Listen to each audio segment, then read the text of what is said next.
গোপন নিউজটি হলো গুলশানের একটি রেস্টুরেন্টে পৃথিবীর 10টি শক্তিশালী দেশের সেনাবাহিনীর ঊর্ধ্বতন কর্মকর্তারা গুলশানের একটি রেস্টুরেন্টে মিটিং এ বসেছে। গভীর রাতে এই মিটিংটি চলছে, বৃষ্টি হচ্ছে বাহিরে এবং কোনো কাস্টমারকে, কোনো ব্যক্তিকে ওই রেস্টুরেন্টে ঢুকতে দেওয়া হচ্ছে না। Breaking news. আওয়ামী লীগের নেতাকর্মীদের কলিজা অনেকটা বড় হলেও দুশ্চিন্তা পড়বে বাকিদের জন্য। কারণ এবার চট করে বাংলাদেশে ঢোকার চিন্তা নয়, সরাসরি এয়ারপোর্ট দিয়ে বাংলাদেশে আসবেন শেখ হাসিনা।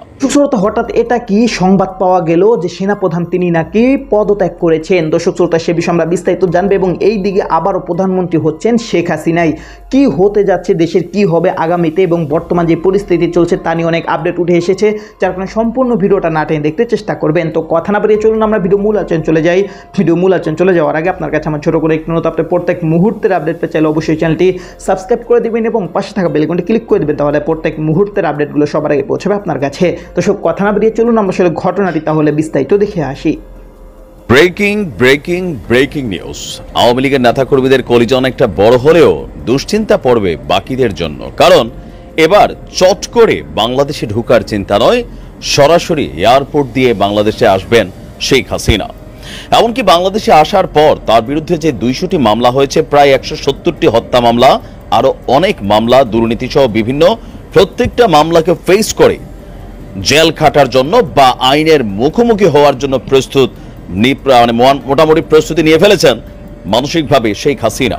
দর্শক, আন্তর্জাতিক গণমাধ্যম রয়টার্সকে দেওয়া এক চাঞ্চল্যকর কি বলা হয় যে সাক্ষাৎকার সামনে এসেছে সজীব ওয়াজেদ জয়ের। এতদিন অনেকে বলছিল যে চট করে ঢুকে যাবেন, এবার তিনি চট করে নয়, এবার এয়ারপোর্ট দিয়েই ঢুকবেন। এখন প্রশ্ন হচ্ছে, যদি এয়ারপোর্ট দিয়ে শেখ হাসিনা ঢুকেন, তিনি আসলে কিভাবে আসবেন? বেসিক্যালি এয়ারপোর্ট আসার পর তাকে গ্রেপ্তার করা হবে। ওই দিন এয়ারপোর্টে বিশেষ নিরাপত্তা থাকবে, রাষ্ট্র নিরাপত্তা দিয়েই তাকে আদালতে নিয়ে যাবে অথবা তাকে গ্রেপ্তার করে যেখানে রাখার সেখানে রাখবে। কিন্তু হঠাৎ করে কেন এই সিদ্ধান্ত নিতে যাচ্ছে শেখ হাসিনা? ছাত্র জনতার গণ আন্দোলনে পদত্যাগ করে দেশ ছেড়েছিলেন শেখ হাসিনা, আর এ নিয়ে নেতাকর্মীদের মধ্যে রয়েছে মিশ্র প্রতিক্রিয়া। অবশেষে বার্তা সংস্থা রয়টার্সকে দেওয়া এক সাক্ষাৎকারে সজীব ওয়াজেদ জয় শেখ হাসিনার দেশে ফেরা নিয়ে চাঞ্চল্যকর তথ্য দিয়েছেন। আজকে যুক্তরাষ্ট্রের ওয়াশিংটন ডিসি থেকে বার্তা সংস্থা রয়টার্সকে সাক্ষাৎকার দিয়েছেন। তার এই সাক্ষাৎকারটি প্রকাশ করেছে রয়টার্স। সাক্ষাৎকারে সাংবাদিকদের প্রশ্ন ছিল যে শেখ হাসিনা কবে দেশে ফিরতে পারেন, বা আদৌ তিনি কি বাংলাদেশে ফিরবেন নাকি ভারতেই থেকে যাবেন। সজীব ওয়াজেদ জয় বলছেন যে এটি শেখ হাসিনার উপর নির্ভর করছে, তবে আমার মা বাংলাদেশে ফিরতে মানসিকভাবে প্রস্তুতি নিয়েছেন। ইভেন দেশে ফিরে তার বিরুদ্ধে যে মামলাগুলো হয়েছে সেই মামলাগুলোকে বিচারের মুখোমুখি হওয়ার জন্য তিনি প্রস্তুতি নিয়ে ফেলেছেন। জয় বলছে, এই মুহূর্তে আমি আমার দলের লোকদের নিরাপদ রাখতে চাই, তাই আমি আমার দলের নেতাকর্মীদের উপর চালানো নৃশংসতা সম্পর্কে আন্তর্জাতিক সচেতনতা বাড়াতে চাই। গত মাসে এক সাক্ষাৎকারে তিনি বলেছিলেন যে শেখ হাসিনা কি বলা হয়েছে, এই নেতৃত্ব দেওয়ার বিষয়ে শেখ হাসিনা বিচারের মুখোমুখি হওয়ার জন্য প্রস্তুত। এছাড়া আওয়ামী লীগ নির্বাচনেও প্রতিদ্বন্দ্বিতা করতে চায়। তো শেখ হাসিনা এই মুহূর্তে কোথায়, কিভাবে ভারতে অবস্থান করছেন এই সম্পর্কে তিনি বলছেন, দিল্লির কাছাকাছি আশ্রয়ে রয়েছেন শেখ হাসিনা। আওয়ামী লীগের অনেক সিনিয়র নেতাকে আন্দোলনে 1000-এর বেশি নিহতের ঘটনায় সম্পৃক্ততায় অভিযোগে গ্রেপ্তার করা হয়েছে। এছাড়া অনেকেই আত্মগোপনে চলে আছেন। তো শেখ হাসিনার পতনের পর আওয়ামী লীগের অনেক নেতাকর্মীকে হত্যা করা হয়েছে, আর এ বিষয়ে অন্তর্বর্তী সরকারের প্রতিনিধিরা এই বিষয়ে মন্তব্যের অনুরোধ করলেও তারা তাৎক্ষণিকভাবে সাড়া দেননি।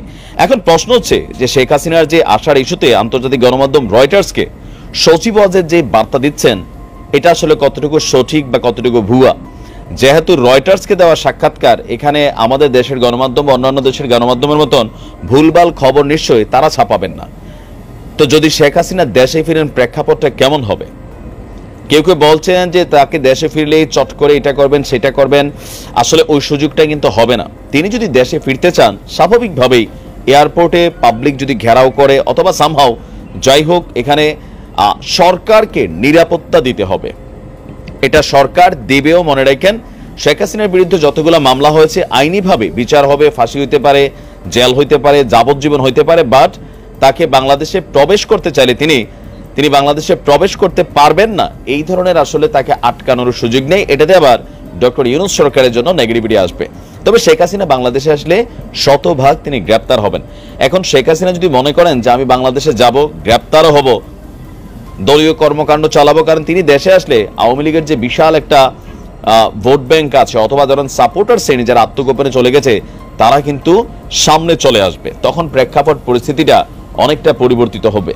তবে কবে নাগাদ শেখ হাসিনা বাংলাদেশে ফিরছেন, এটা কি এই মাসেই ফিরছেন না 6 মাস পরে না নির্বাচনের আগে, সেটাকে দর্শক আপনার ভিডিওটি দেখলেন, ভিডিও দেখে যদি আপনার কোনো মন্তব্য থাকে তাহলে অবশ্যই কমেন্ট বক্সে কমেন্ট আপনার মূল্যবান মন্তব্য জানিয়ে দিবেন। দর্শক এখন আমরা পরবর্তী আরেকটি ভিডিও দেখব, যেটা দ্বারা আমরা আরও কিছু তথ্য আমরা জানতে পারবো। দর্শক চলুন আমরা সেই ভিডিওটি বিস্তারিত দেখে আসি।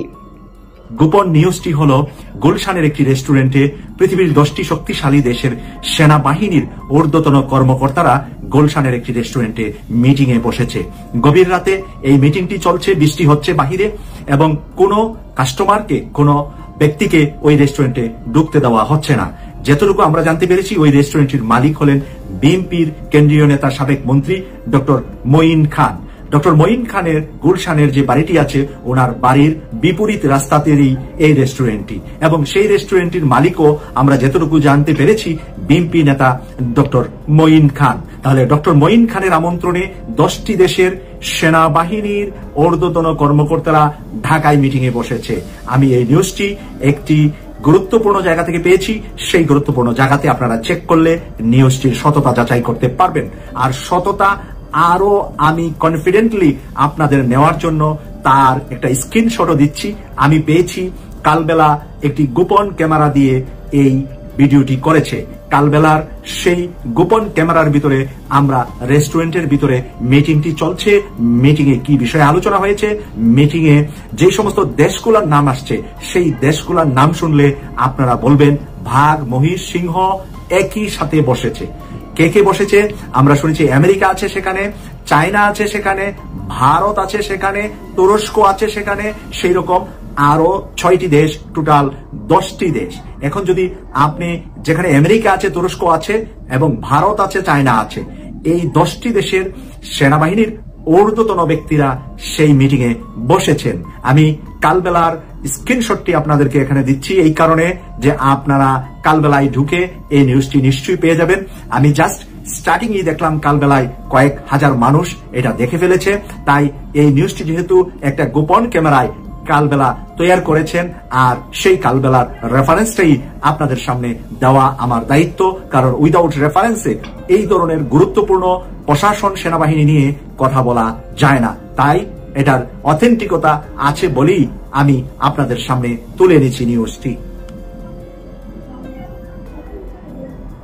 প্রিয় দর্শক, কেনই বা বিএনপি নেতা ডক্টর মঈন খানের মালিকাধীন রেস্টুরেন্টে পৃথিবীর শক্তিশালী 10টি দেশের সেনাবাহিনীর ঊর্ধ্বতন ব্যক্তিরা মিটিং এ বসবেন? এই মিটিং নিশ্চয়ই বাংলাদেশকে নিয়ে তাদের একটি কোন পরিকল্পনা বাস্তবায়নের জন্য পরিকল্পনা মাফিক এই বৈঠকটি বসেছে।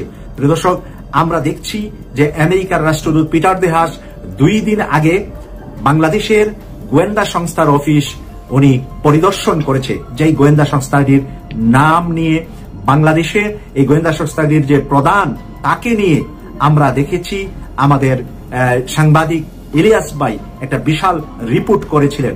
আর রিপোর্ট করার পরে আমরা ফেনীর দুর্ঘটনাটি আপাতত আদালত অনেককেই জামিন দিচ্ছে এবং স্থগিত রাখছে। সেই ব্যক্তিকে আজকে আবার জানা গিয়েছে, আজকে মানে আপনারা ধরে নেবেন গতকাল, কারণ আমি লন্ডনে এখন রাতের কথাটা বলছি, গতকাল বাংলাদেশের আমেরিকার এম্বাসিতে তাদেরকে ডেকেছে, গোয়েন্দা সংস্থার অফিস পরিদর্শন করেছে আমেরিকার রাষ্ট্রদূত, তার পরদিন আবার তারা আমেরিকার এম্বাসিতে গিয়েছে। তাহলে ডালমেকুচ কালাহে বড় মাপের কোন ধরনের সংবাদ আসিতেছে, সংবাদ যতই আমরা দাপা চাপা দেওয়ার জন্য আল্লামা সাঈদীর কথা এইটা সেটা নিয়ে সরকার অন্যদিকে মানুষের টেন্ডেন্সি, মানুষের মাইন্ড, মানুষের দর্শক আপনারা সম্পূর্ণ ভিডিও দেখলেন, আর সম্পূর্ণ ভিডিও দেখে যদি আপনার কোনো মন্তব্য থাকে তাহলে অবশ্যই কমেন্ট বক্সে আপনার মূল্যবান মন্তব্য জানিয়ে দিবেন। দর্শক কথা বলতে বলতে আমরা ভিডিও শেষ করে চলে এসেছি। ভিডিও শেষ করার আপনার কাছে আবার অনুরোধ করছি, আপনি প্রত্যেক মুহূর্তের আপডেট পেয়ে চাইলে অবশ্যই চ্যানেলটি সাবস্ক্রাইব করে দেবেন এবং পাশে থাকা বেল আইকনটি ক্লিক করে দেবেন, তাহলে প্রত্যেক মুহূর্তের আপডেটগুলো সবার আগে পৌঁছাবে আপনার কাছে। দর্শক বিশেষ করে ভালো থাকবেন, সুস্থ থাকবেন, আল্লাহ হাফেজ।